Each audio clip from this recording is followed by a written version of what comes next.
La 4G Batelma vous présente Nivavo. Batimax, la qualité au meilleur prix. Vous présente Nivavo. La vache qui rit. La vache qui rit manolotra anao Nivavo. La vache qui rit. Mafinaritra ny tontolo andronao.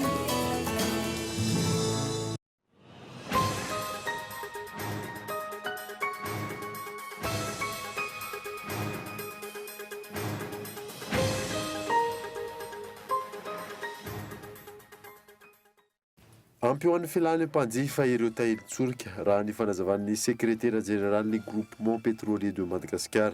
Mahatratra 7 tapitrisa litatra izany ho an'ny gazole raha toka 2 tapitrisa litatra ho an'ny lasantsy. Manoloana ny fiehoahely fa hoe tsy nanara-dalàna ary tsy nampahafantarina ny vahoaka ny resaka tanamasoandro. Efa mipetraka tamin'ireo komina ireo affichage izay takin'ny lalàna. Nanara-dalàna tanteraka ny dingana nolalovana mahakasika ny tanamasoandro. Efa tomombana avokoa ankehitriny ny resaka mahakasika ny fanadinam-panjakana baccalauréat fiodinana faharoa izay hanomboka ny alarobia ho avy izao. Efa tonga any amin'ireo faritra ny laza adina sy ny taratasy-panadinana rehetra ho entitra ny ministera amin'ny fanaraha-maso. Olona anjato ny laza ola sibatra noho ny fikorotanana sy fisolokiana misy amin'ny agence iray izay mikarakara voyage organisé. Vola antapitrisa maro no efa lasan'ilay agence. Efa nisy ihany koa ny avis de recherche navoaka ny polisy pirenena ho an'ny tale jeneralin'ny agence. Eo amin'ny maresaka iraisam-pirenena mitohy ary mihamafy ny hetsika fanoherana any Liban mitaky fanovana ireo mponina. Omaly, olona amanetsiny no nidana andalabe nitondra sora-baventy. Ny andidin'ireo avetrany ary.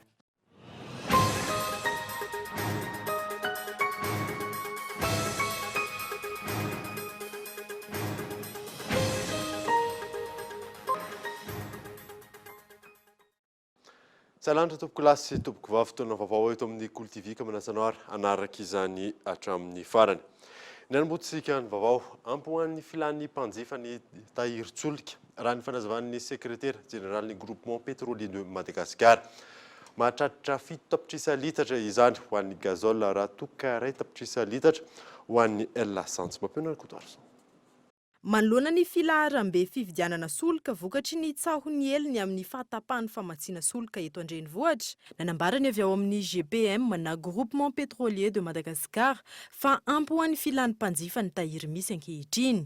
Manana tahiry mahampy mandra-pahatonga ny famatsiana manaraka ny eto Antananarivo raha ny fanazavana hatrany.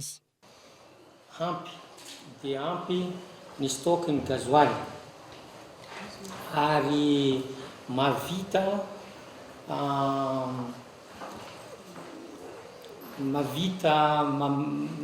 anaovana famatsiana ilaina satria amin'ny andro sy ora resantsika zao misy 7 220 000 litres de gasoil disponible.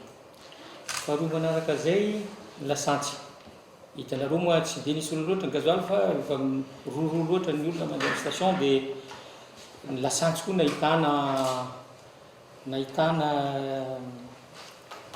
dysfonctionnement kely raha azo lazaina ohatran'izay izy. Ampy koa ny stock-ny lasantsy satria amintsika amin'ny teny izao koa mbola misy 1 million de litres d'essence afaka tsara anaovana ny famatsiana ilaina amin'ny vaninandro, amin'ny herinandro, amin'ny andro misy atsika zao sy tenenana izao. Miantso ny fatoniany rehetra manoloana izany izy ireo mba hanjifa milamina araka ny filana andavanandro hialana amin'ny olana niseho tamin'ny farany herinandro lasa teo. Concernant les ruptures qui ont pu être observées, en fait, mahakasika ny fatapahan'ny famatsiana lasansy tamin'ny farany herinandro teo, araka ny efa nambaran'ny sekretera jeneraly teo, dia marina tokoa fa rehefa maheno isika hoe ho tapaka ny famatsiana, avy hatrany dia mikorontana ny rehetra. Mividy tahiry mihoatra lavitra noho ny fividy amin'ny andavanandro, ka lasa vetivety dia lany ny eny amin'ny tombon-dasantsy. Izany no mahatonga ny fahatapahana fa tsy avy amin'ny famatsiana velively. Ohatrany tamin'ny sabotsy teo, nirotoroto ny olona ny vidy betsaka. Any ka tsy naharaka hatramin'ny alahady ny stock nisy, ka tsy maintsy ny andro ny alatsinainy ny fahatongavan'ny mpamasy tombon-tsolika. Ny maraina teo no natao ny famenoana izany ary naharitra fotoana lavalava izany, saingy efa voavatsy avokoa ireo tombon-tsolika ankehitriny. Ça prend effectivement un peu de temps, mais les stations sont approvisionnées. Amin'ny 15 oktobra izao no fantatra fa ho tonga ny sambo mpamaty solika manaraka izay hitondra lasantsy 40 tapitrisa litatra hanampy ny efa misy ankehitriny. Manoloana ny feo ahely fa tsy nanara-dalàna ary tsy nampahafantarina ny vahoaka ny resaka Tanamasoandro. Efa mipetraka tamin'ireo commune ireo affichage izay takin'ny lalàna. Nanara-dalàna tanteraka ny dingana ny lalovana mahakasika ny Tanamasoandro Henri Florent. Manoloana ny feo miely tato anatin'ny andro vitsy izay fa hoe tsy nampahafantarina ny vahoaka fa natao antery ny momba ny tetikasa Tanamasoandro sy ny hoe tsy nanara-dalàna ity tetikasa ity. Efa niparitaka teny anivon'ny commune rehetra voakasika ity tetikasa ity ireo petadrindrina izay takiny ny lalàna. Nanaraka ny lalàna velona araka izany ny dingana lalovana mikasika ny Tanamasoandro ity. Nanomboka tamin'ny 17 juin ka hatramin'ny 17 juillet teo amin'ireo commune ireo no nivoaka ny affichage mikasika ny arrêté commodo ny acquisition par voie amiable ou par expropriation pour constitutivité publique amin'ny travaux de construction nouvelle ville na Tanamasoandro. Ny fomba fivoakan'le arrêté rey dia tahaka zao zany. Mivoaka ny arrêté tamin'ny 4 juin 2019 dia naparitaka tamin'ireo tany amin'ny commune voakasiky ny projet zany le commune voalasako teo. Dia nanomboka tamin'ny 17 juin ka hatramin'ny 17 juin nanao ny affichage zareo sady nandraisana ny doléance ny olona teny fokotany misy fokotany maromaro zany amin'ireo commune 10 ireo. Dia efa nanomboka nandray zareo dia voaray daholo zany vitsy zay lafin'ny enquête commodo zay natritran'izay ray volana zay dia tapitra tamin'ny 17 juillet zany fandraisan'ireo doléance ireo mponina rehetra tamin'ireo fokotany marobe amin'ireo commune 10 ireo. Doléance na fanamarina avy amin'ny mponina sy ny olon-tsotra maro samihafa no voaray izay maneho avy hatrany fa hitan'ny vahoaka ny fampahafantarana rehetra izay natao. Fanamarina izay nataon'ireo vahoaka amin'ny endrika roa samihafa. Zany hoe fivoahany io DUP io na décret d'utilité publique io dia midika fa tsy azo ny fanjakana tao mihitsy ny mivarotra reo tany ireo. Azo lazaina hoe ny 70 isanjato reo olona zany nametraka ny doléanceny ao anatin'le enquête zany dia azo lazaina hoe ayaroa tena mitombona tao amin'le olona zany. Voalohany amin'izany dia matahotra le olona hoe tena voalova le expropriation na le taninay voakasika le projet ity. Ny afaroa teo amin'ny olona dia izao rehefa voalova izy dia nitombam-bidy andoavan'ny fanjakana azy ve mahasahana ny vidin'le bien na ny vidin'le tany le olona. Zay ngamba raha fihezina le izy hatreto ny tena hoe mahazo ny ayan'le olona 70% isanjato amin'le enquête natao zany iainan'le olona amin'izao fotoana izao.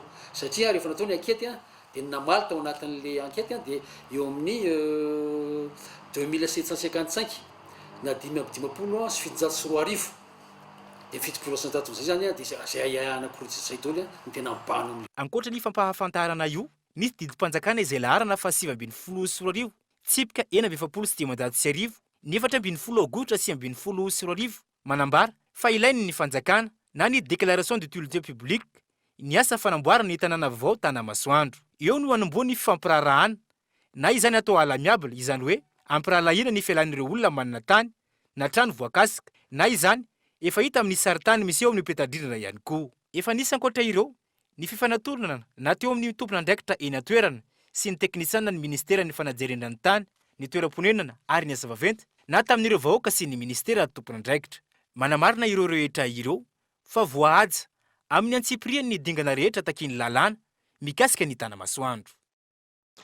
Tontolon'ny fividianana faritra valo amin'ireo 20 misy eto Madagasikara no efa vita ny fanotana ny bulletin tokana ampiasaina mandritra ny fifidianana communaly ho avy izao. Manana hatramin'ny amin'ny 12 Novambra ho avy izao ireo tompon'andraikitra amin'ny tana ny bulletin tokana rehetra. Henri Florent. Miroso amin'ny antsakany sandavana amin'izao fotoana izao ny fanomanana ny fifidianana communaly tanterana ny 17 Novambra izao. Efa miroso ao anatin'ny fanotana ireo bulletin tokana ihany koa ankilany ny ao anivon'ny trano prity-pirenena. Eo amin'ny fanotana ny bulletin tokana dia efa vita ankehitriny ny fanotana ny bulletin tokana ho an'ny faritra valo amin'ny faritra 2020 eto Madagasikara.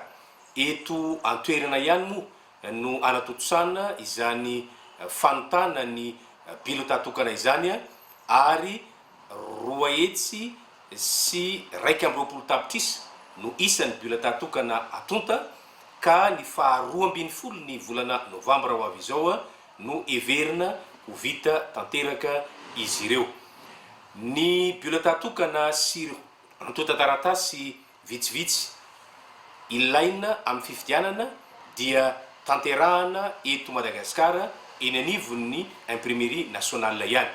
Fa na izany aza dia misy ihany koa ireo antota taratasy na fitaovana saropady sasany izay atotantsika ihany any Afrika Atsimo, miainga avy amin'ny fiara-miasa amin'ny mpiara-mobonantoka avy any ivelany. Tsy inona moa izy ireo fa ilay antsoina hoe enveloppe inviolable sy ny procès verbal na ny fitanana an-tsoratra ny voka-pifidianana izay ho tanterahantsika izy ireo. Manana hatramin'ny 12 novambra izao ity ivitoerana ity, amitana ireo bilete tokana ireo. Ankilany raha ny fanazavana hatrany, efa tomombana avokoa ny fanomanana ireo fitaovana rehetra ampiasaina, mandritra ny fifidianana be ny tanàna sy ny mpanolontsaina ny tanàna tanterahany eto amintsika ity. Ifantoka betsaka amin'ny fandiniana ny teti-bola-panjakana ho an'ny taona 2024 ny fivoriana ara-potoana izay tanterahan'ireo solombavambahoaka eny Tsimbazaza amin'izao fotoana izao. Nantsipirizay ary. Isan'ny teboka goavana ho diniana mandritra ny fotoam-pivoriana faharoa ny solombavambahoaka eny Tsimbazaza ny fandiniana ny volavolan-dalàna amin'ny fety teti-bola-panjakana ho an'ny taona 2024. Tanjona agnatin'ity dia ny fandinihana loi de finance 2020 zany. Ity zany teti-bola-panjakana izay ampiasaina amin'ny taona ho avy zany no isan'ny dinihana mafy amin'ny andiany faharoa amin'ny fotoam-pivoriana ny solombavambahoaka.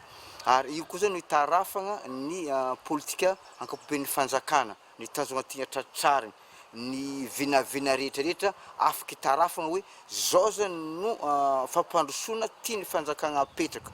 Io koa zany ahafana mandrefo koa ny dingana izay efa vita, ny toe-karena. Ka izay zany mahatonga ny resaka teti-bola-panjakana tsy maintsy mandalo ato amin'ny solombavambahoaka ary dinihana tsara mba hipaka tokoa any amin'ireo antanatohatra samihafa amin'ny fokotany, ny commune, ny région, ny faritra, ny faritany izay teti-bola zay hitatatra hoe zao tokoa zany no zavatra entin'ny fanjakana ampandrosoana ny Madagasikara. Iankina ny firenena ny lalàna amin'ny feny teti-bola-panjakana.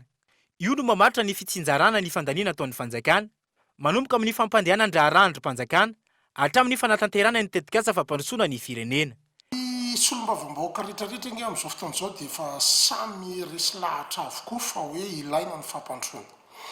Ka tsy maintsy hodinihana satria miainga avy amin'ny teti-bola io ny fanatanterahana izay fampandrosoana izay. Zavatra iombonana rehetrarehetra angamba dia hoe tokony hirona bebe kokoa any amin'ny fametrahana foto-drafitrasa. Zany hoe any amina resaka investissement public zany ny tokony hitodihan'ilay teti-bola. Ka za mino fa na ny fahefanam-panatanteraka dia tokony hitodika amin'izay satria samy mangetaeta ary mba tsy ahabe ny fanakianana dia tsara hoe mametraka an'izay fitodiana izay satria tsika koa tsy afaka mandroso ary tsy afaka amorona arena raha tsy mipetraka ny foto-drafitrasa eto amin'ny firenena ka zay budget makany amina programme d'investissement public zay ny hitako tena hoe tokony mapetraka ho an'ny taona 2020. Fototra ray lehibe ankina ny fiainam-bahoaka araka izany ny fandiniana ny solombavambahoaka ity volavolan-dalàna amin'ny feny teti-bola-panjakana ho an'ny taona 2024 ity. Efa tomombana avokoa ankehitriny mahakasika ny fanadinam-panjakana baccalauréat fiodinana faharoa izay hanomboka ny alarobia ho avy izao. Efa tonga any amin'ny faritra ireo laza adina sy ireo taratasy-panadinana rehetra hoentitra ny ministera amin'ny fanaraha-maso Henri Florio. Afaka 2 andro iroso amin'ny fanatanterahana ny fanadinam-panjakana baccalauréat fiodinana faharoa isika eto Madagasikara. Efa tomombana avokoa ireo fepetra rehetra mahakasika izany amin'izao fotoana izao. 97 136 mpianatra zany no mbola afaka manala fanadinana amin'ity 2e session ity. Mazava ho azy moa fa izy io tsy obligation fa ireo zany no isan'ny mpianatra everina fa hoe mbola manana deuxième chance zay ankizy indray moa zany hoe tsy anala dia tsy anala izy dia hitantsika eo zany ny chiffre rehefa tena mandeha le fanadinana ny sujet ny baccalauréat rehetra mizaontsika amin'ny teny izao an'io deuxième session io zany a dia efa niparitaka avokoa hoetiny tompony andraikitra amin'izany arahan'ny gendarme amin'ny sécurisation an'izay sujet zay makany amin'ny faritra ary avy any amin'ny faritra izy rehefa avy eo zany dia hoentina makany amin'ny centre d'examen manerana ny Madagasikara iray fa ankoatra izay tsy misy ny fiovana fa manaraka ny fitoromarika sy ny fandaminana tahaka ny tamin'ny fiodinana voalohany ihany ireo mpiadana hiatrika ity fiodinana faharoa ity raha ny fanazavana zay zany amin'ny ankapobeny izy zany dia tsy misy fiovana loatra ny eo amin'ny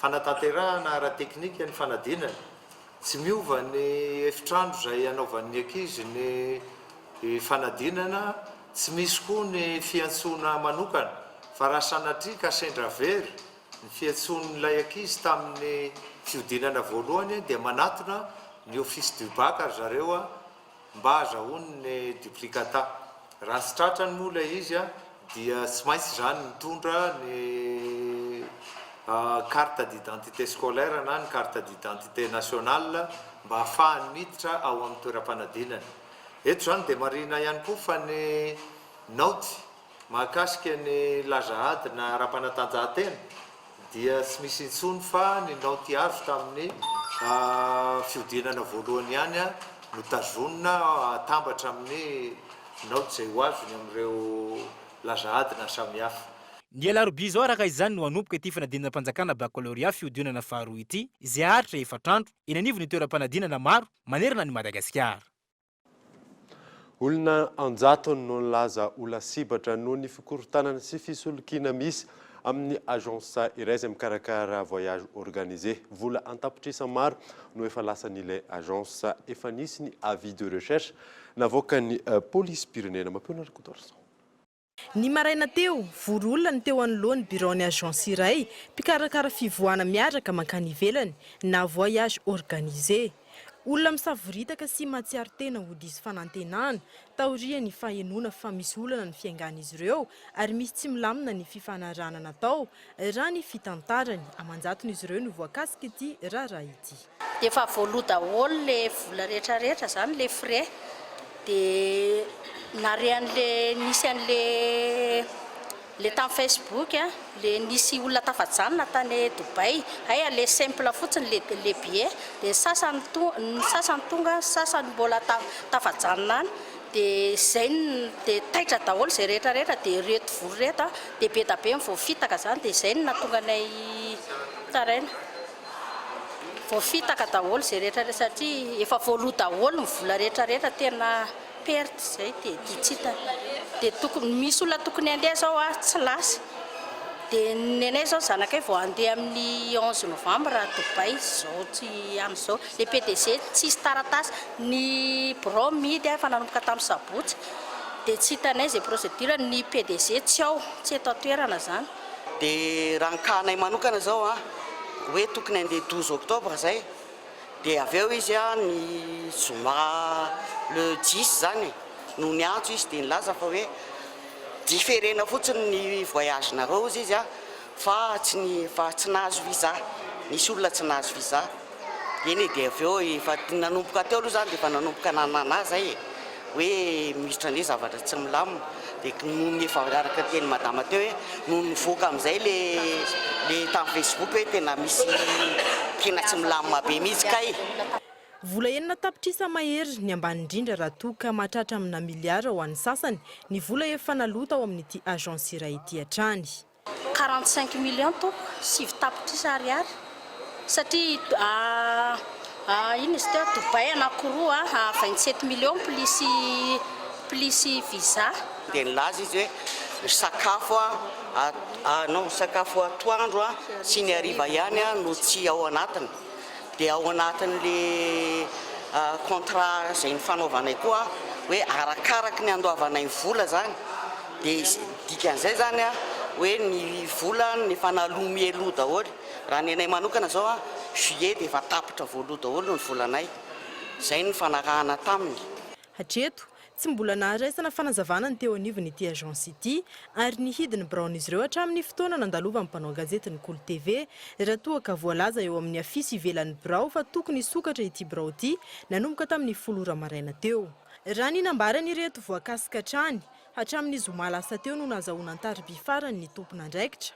Ireo mpiasa ao amin'ity agence ity izay saika nilaza avokoa ho tsy mpiasa ao intsony raha niantso an-tariby hatrany.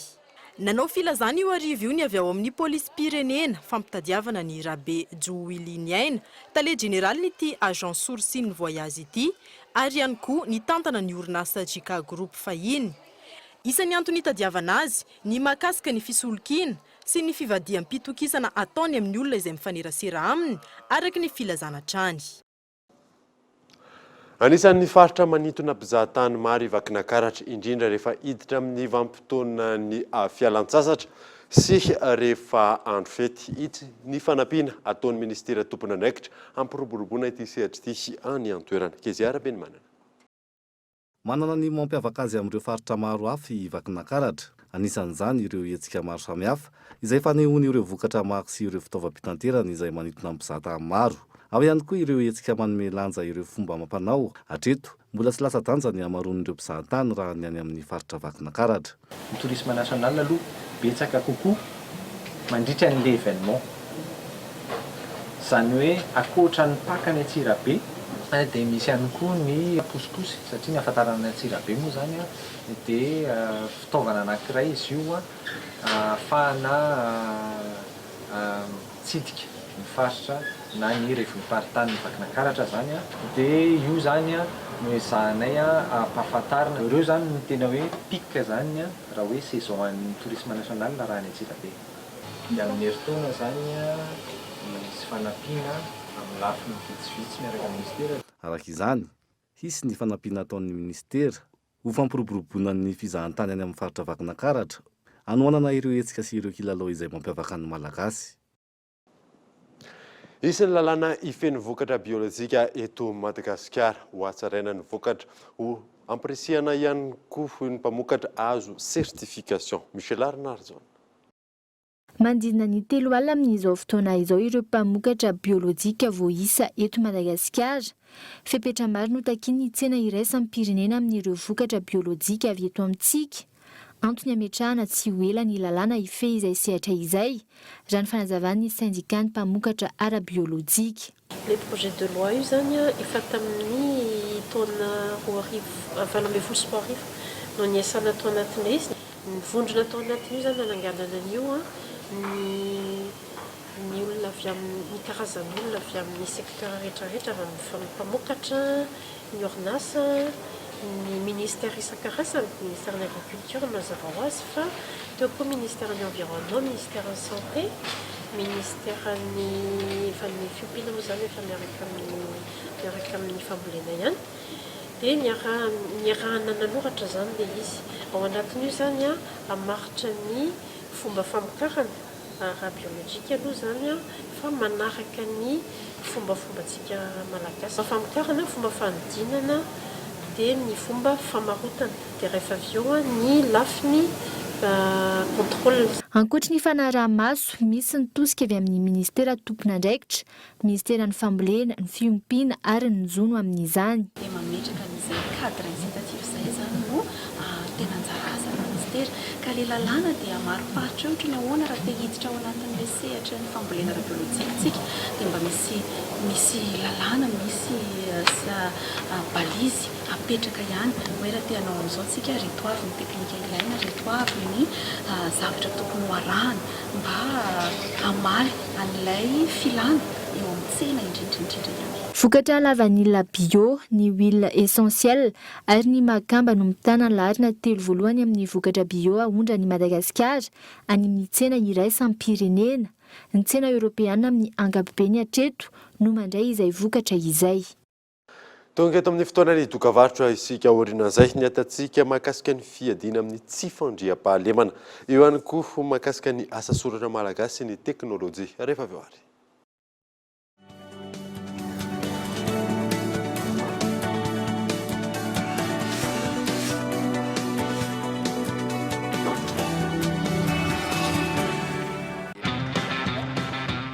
Oui, appel vers tous les opérateurs.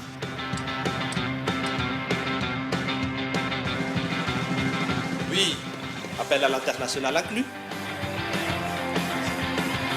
Oui, mes SMS, je ne les compte plus.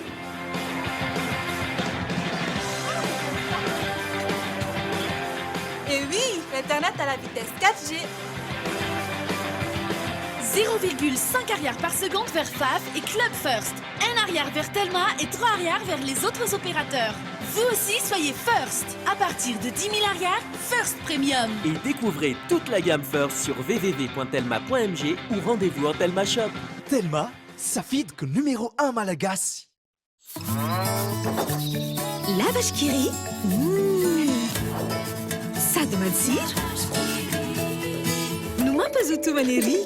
Nis calcium, si vitamine, alpha rayon Q. Mas fafna retalerin akis. Et fanan lebeyan Q. La vache qui rit. Ouf, nachan tout loin now.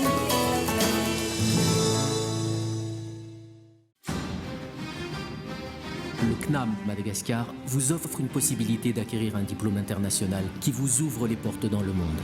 Formant les plus hauts placés des administrations, CNAM vous propose plus de 658 parcours niveau bac à bac plus 8. Réussir, apprendre, innover.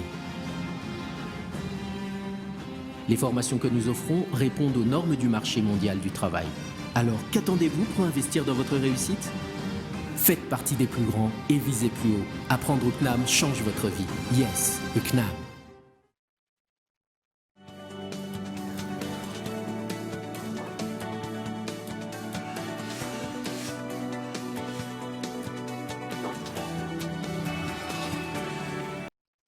Vereto amin'ny fampalalam-baovao isika. Ahitana endrika tsy fijery amin'ny fomba fampiarana na fandikanana lalàna amin'ny feny asa eto Madagasikara. Betsaka ny fitaraina na avoray manoloana izany hoy ny tompona andraikitra mampiona Rakotoarson. Ahenona fitarenana maro ankehitriny ny fomba fampiarana ireo tompona andraikitra ny lalàna momba ny asa eto Madagasikara na amin'ny sehatra miankina na tsy miankina amin'ny fanjakana. Misy eo izany vokatry ny tsy fitoviam-pijerin'izy ireo raha ny fanazavany avy eo anivony ny sampan-draharaha momba ny asa sy ny lalàna sosialy. Betsaka ny fitarainana avy any amin'ny ISAG, avy any amin'ny mpanjifa hoe ohatra manontany amina aty amin'ny inspection de travail izy amin'ny fomba famakina sy fandikana andinin-dalàna anankiray dia manana ny fijeriny la inspecteur de travail nanontaniana. Rehefa avy eo manontany mety amina inspecteur de travail hafa indray izy mahakasika an'io ihany dia mety ho hafa indray le fomba fanazavana izy na mety manontany eo amin'ny sehatry ny fitsarana izy mahakasika an'io zavatra anankiray io ihany dia mety ho hafa indray le fandikanana izy hanika ny vokatry zay zavatra zay dia lasa sy ananana fitokisana zany ilay service zay manatanteraka ny andraikitra. Nisy arak'izany ny atrikasa ny antsona manokana n'ireo tompona andraikitra isan-tsokajiny avy amin'ny sehatra maro samihafa mba hijerena vahaolana miaraka amin'ny ity lalàna momba ny asa ity. Izany no natao ihany koa ahafana miroso makany amin'ny fanatratrarana ny tanjon'ny asa mendrika eto Madagasikara raha ny fanazavana hatrany. Ny zavatra andrasana aorianan'ity atrikasa ity zany dia isy fomba fijery mitovy. Makasika ny ireo lazaina fa araka ny lazaina teo hoe didy mandalàna samihafa ohatra makana ohatra anankiray isika raha andeha congé ny olona dia misy ny voalazany lalàna hoe 30 andro ve sa 20 andro ve sa ray volana tahaka ninona zany ray volana zany zay miteraka atao hoe sy fitovim-pijery eo anivony na zahay samy inspecteur de travail na eo anivonay inspecteur de travail sy ireo sehatra mpampiatra ny lalàna hafa ka izay zany no tena aton'izao zavatra zao hoe mbaleo mba manana fomba fijery anankiray hitovizana. Hahazo toromarika iraisana aorian'izao atrikasa izao ireo tompona andraikitra tsirairay manerana ny Madagasikara mandinina ny fampiarana ity lalàna momba ny asa ity. Lafim-baovao hafa kosa indray, lehilahy enina no voasambotra ny mpitandron'ny filaminana ny farany herinandro teo noho ny resaka fanafinana amin'ny tapiadina, fanendana ary famarotana fitaovam-piadiana. Toy ny fanadadiana ataony eo anivon'ny polisy pirenena miantarandriana. Lehilahy telo no voasambotry ny polisy ny SAG sy ny UIR ary ny IBC ny 18 oktobra 2024 lasa teo teny Manderana Montana Anosy noho ny resaka fanafiana amin'ny Tapiadina. Nitondra basy PA 02 ary tsy nanafina endrika ireto lehilahy telo ireto tamin'io andro io, izay voalaza fa nanafika cash point sady mpivarotra finday. Lasan'ireo mpanao ratsy tamin'izany ny finday maromaro sy ny vola mitentina R10 ariary. Efa anisany nandray anjara tamin'ny fanafiana ny seho fotoana fohy talohan'io ny iray tamin'izy ireo. Mbola tratra teny aminy ny finday miisa 220 sy vola mitentina 593 alina sy 7 ariary, izay norobaina tao amin'ilay cash point sy fivarotana finday. Ilay basy kosa lasan'ny namany hafa nandositra. Mitohy hatrany ny fanadiadina, mitohy ihany koa ny fikarohan'ny polisy ireo namany hafa. Ny 27 oktobra teo kosa, lehilahy roa no voasambotry ny polisy miasa ao amin'ny CSP 4 teny amin'ny faritra Senam 67 hektara iny, resaka fanendahana miaraka amin'ny fampiasana fitaovam-piadina. Polisy manao fanamiana sivily araka izany no mandeha ny antoerana mamandrika ireo mpanao ratsy. Ka tafaporitsaka ny iray raha ny fanenjehina kosa ny roa. Ny azo ny lalana ivoakan'ny paostra 67 hektara ka noraisin'ny polisy ny CSP 67 hektara teo ampivoahan'izany lalan'izany. Mbola tratra teny amin'izy ireo kosa ny antsy fampiasany. Raha tsika mahalala moa fa ny ato amin'ny 4e arrondissement dia malaza hoe faritra mena. Faritra mena amin'ny firongatan'ny fanendahana sy ny sity mahery miaraka amin'ny antsy. Tsy indray ohatra dia ny aksa ohatra ny Sasenama mandalo amin'ny aéropolis 5 iny mivoaka aty amin'ny Bazarimana ny Aigle Noir mivoaka amin'ny 67 iny. Ka manoloana izay firongatan'ny fanendahana sy ny sity mahery izay amin'ny fampiasana antsy dia manomana stratégie manokana ny polisy ato amin'ny 4e arrondissement. Dia ny fampiasana na ny famoahana polisy manao fanamiana sivily. Fa anisan'ny tanjona izay ilazaina ao anatin'ny contrat de performance ny anaenana izay fanendahana sity mahery amin'ny fampiasana fitaovam-piadina izay. Ankoatr'izay, nisy lehilahy iray hafa ihany koa voasambotry ny polisy miasa ao amin'ny CSP 4 Isotry teny amin'ny faritra Andavamamba noho ny famarotana fitaovam-piadina. Basy PA miaraka amin'ny boîte chargeur sy bala efatra izay nitombahana R10 ariary ary raikitra ONS ariary ny vidiny. Nanafaingana ny fanadiadina ny fanomezam-baovao avy any amin'ny olon-tsotra. Vahoaka maro no niaraka tamin'ny candidat ben'ny tanàna tolotry ny antoko MMM ao amin'ny commune Tanjombato omaly nandritra ny fitsidiana fokontany miisa 5 fanadina. Teboka maro no mbola olana eo amin'ny commune Tanjombato. Isan'izany tsy fampiny foto-drafitra samy maro samihafa. Entiny hijerena ny olana mponina io. Nitsidika fokontany 5 teny an-toerana omaly ny candidat ben'ny tanàna ny Tanjombato natolotry ny antoko malagasy miara-miainga niaraka tamin'ny vahoaka. Zao ihany koa zany zay midiny ny fotony mihitsy miaraka amin'ny vahoaka manontany le olana foto satria tanterahana rehefa tonga amin'ny fotoana mamety azy. Ny fokontany 5 moa zany zao eto natao hoe Tanjombato ray tsy mivaky eto. Eto zany centre misy anay eto amin'ny commune Tanjombato dia Ambomanatrika dia Kenyeny Tongarivo Andafy Atsimo zay ny fokontany 5 eto aminay to. Tamin'ny alalany diabiaraka izany no anatotosana ny fitsidiana. Anaporofona ihany koa fa mamin'ny olona ny candidat zay atolony tsy dia tena nijery kolera loatra izy fa le tanàna misy tena namaiky ny vahoaka. Ka inoko fa tsy ho diso fanantenana ireo olona be da be ireo satria efa nametraka ny mera hoe ho averina commune pilote Tanjombato ary mihoatra an'izay aza raha ilaina. Raha ny hita, maro ireo vahoaka mangetaheta fampandrosoana ary naneho izany tamin'ny alalan'izao diabe fijerena ny olana ifoton'izao. Tanjona tamin'ny hetsika ny anakekezana tran'ny mponina. Naneho ny fahavonona ny tondra fampandrosoana eto amin'ny commune nandritra izany ity candidat ity. Mbola ao anatin'ny vampitoana manasara taona isika ka mety hisy ny rotsakorana araka nambaran'ny sabana mpamantatry ny toetry ny andro. Yakatra ihany koa ny maripana raha ny fanazavana azo. Angelo Toljanary. Vanim-potoana ny manasa-taona manakaiky ny fahavaratra no iainantsika amin'izao fotoana izao. Mbola tsy nahafeno ny fepetra takina amin'ny fahavaratra ny rotsakorana ny sesy tamin'ny herinandro lasa teo raha ny nambaran'ny avy eo anivon'ny sampana mpamantatra ny toetrandro. Tsy mbola voafaritra kosa ny fotoana idirana amin'ny fahavaratra. Ilay fepetra fiatomboan'ny orana, io moa zany faritanay amin'ilay fiatomboan'ny orana mpamboly no hamaritana an'ilay orana le hoe fiatomboan'ny orana.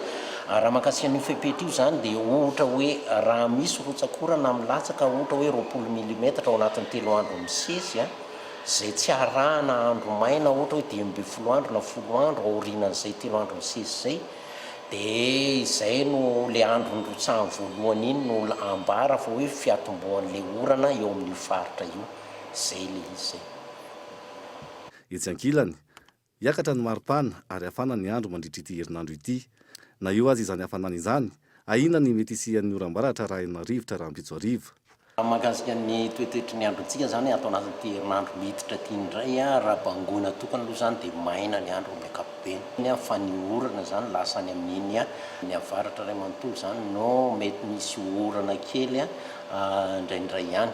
Mety amin'ny fatry afovoan-tany moa somary miparitadritaka kely izay ny orana fa raha ho amintsika manokana eto Antananarivo zany dia raha pitso ihany, raha pitso faharoa amby roapolo ny volana oktobra no heverina fa mety hisy izay oram-pahavaratra izay amin'ny takariva.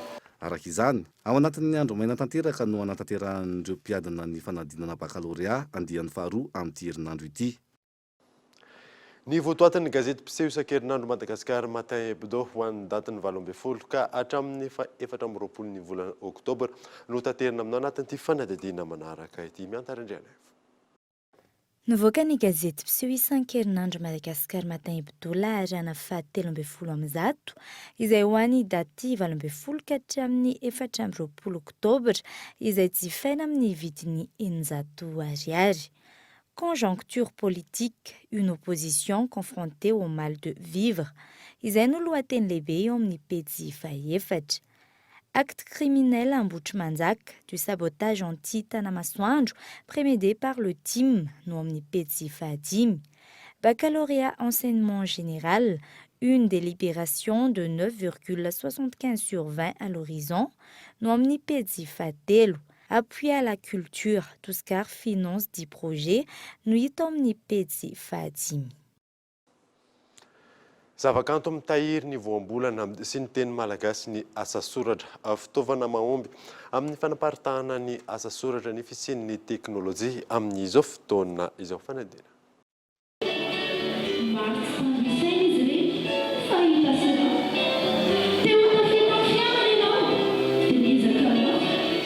Mitanao anjara-toerana lehibe amin'ny fitahirizana ny kolontsaina malagasy ny asa soratra. Mitombo hatrany ireo olona liana amin'ny asa soratra malagasy, indrindra ireo tanora, ary mihabetsaka araka izany ihany koa ny mpanoratra. Mbola olana sedrain'ireo mpanoratra sasasasany ny tsy fahafezana ny fitsipiky ny asa soratra ka manimba ny literatiora malagasy. Mijanona amin'izay nieritreretiny fa ingam-panahin'ilay mpanoratra fa tsy manitatra amin'ny alalan'ny fikarohana ny hoe inona ny tena hitoetra ho kanto. Izay zany abesoka lehibe fanatinana tsy tiana ny soratra tsy hainao na morona azy. Raha tianao na tsy tianao raha hanoratra tantara foana ianao misy fitsipika ao. Mety misy ny hoe malala-drafitra.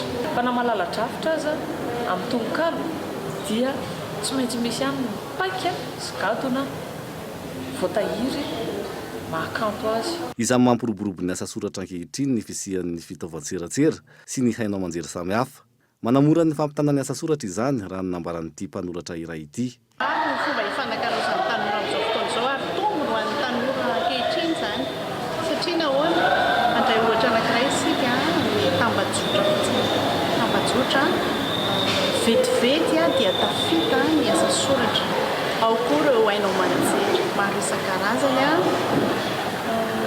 tatoato marefy dia marefy ny famakian'ny tanora ny boky fa ireo aloha zany dia anisan'ny singa anankiray mampiroborobo sy mavetivety dia tafita ny asa soratra. Isy araka izany ny hetsika fampahafantarana ny asa soratra malagasy sy ny fampiratina ny boky nosoratan'ireo mpanoratra ankehitriny izay tontosainao amin'ny tahalarary asy na mandritra ity herinandro ity. Dia izay mamarina vaovao tamin'ity alina ity. Ankasiany ianao nanaraka izany sova-mandro dia venao mivotalo.